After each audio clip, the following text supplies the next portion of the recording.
पातिव्रत धर्म में बहुत बल है। हमारे सद्गुरुदेव भगवान महाभारत का एक प्रसंग सुनाते हैं। एक बार एक महात्मा जी तप करने के लिए गए। बहुत वर्षों तक तप किया, सिद्ध हो गए। तप पूर्ण हुआ, उन्होंने विचार किया कि हम चलें थोड़ा सा नगर भ्रमण करके आए। हमने तप किया है, तप का दर्शन कराएं लोगों को। तब तक एक पक्षी आकर के उनके शरीर में बीट करता है, विष्ठा का त्याग करता है। महात्मा जी को बड़ा क्रोध आया। जैसे ही उस पक्षी की तरफ क्रोध भरी दृष्टि से देखा, वह पक्षी भस्म हो गया हवा में ही।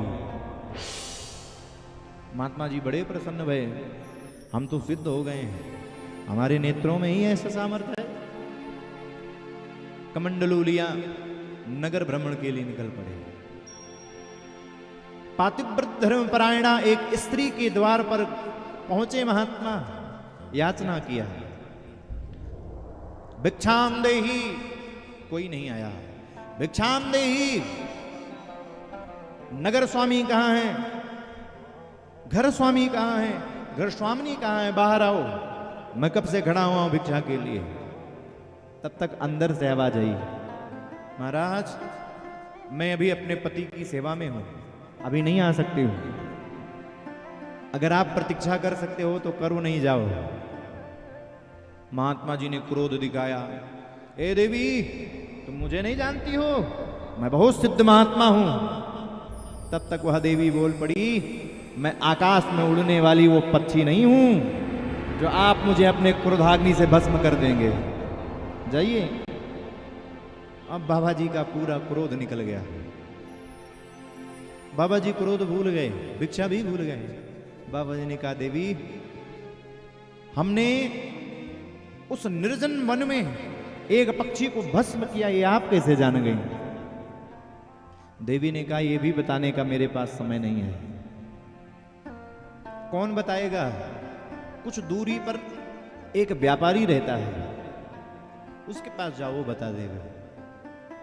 महात्मा के हृदय में जिज्ञासा हुई, भाई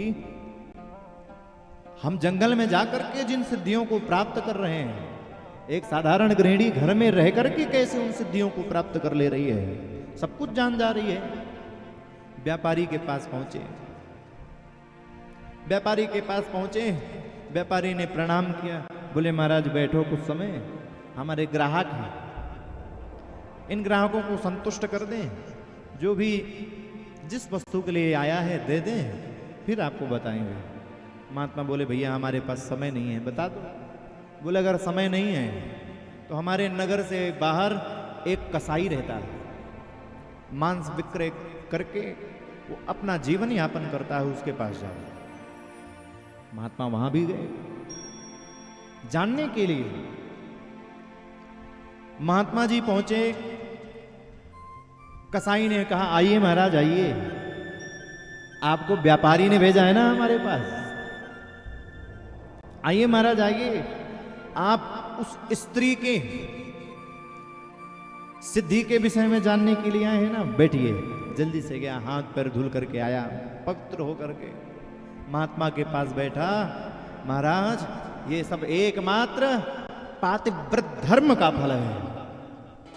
कोई व्यक्ति भगवान के द्वारा प्राप्त किए गए स्वधर्म का पालन करे तो जो सिद्धियां जंगल में जाकर के तप करने से प्राप्त होती हैं, वो सिद्धियां स्वधर्म का पालन करने से भी प्राप्त हो जाती हैं।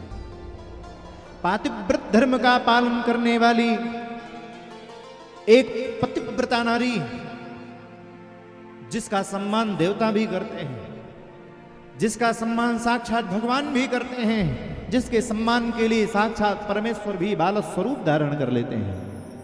ब्रह्मा विष्णु महेश को भी भगवती अनुसुईया जी ने पातिव्रत धर्म का पालन करके ही बालक बना दिया था।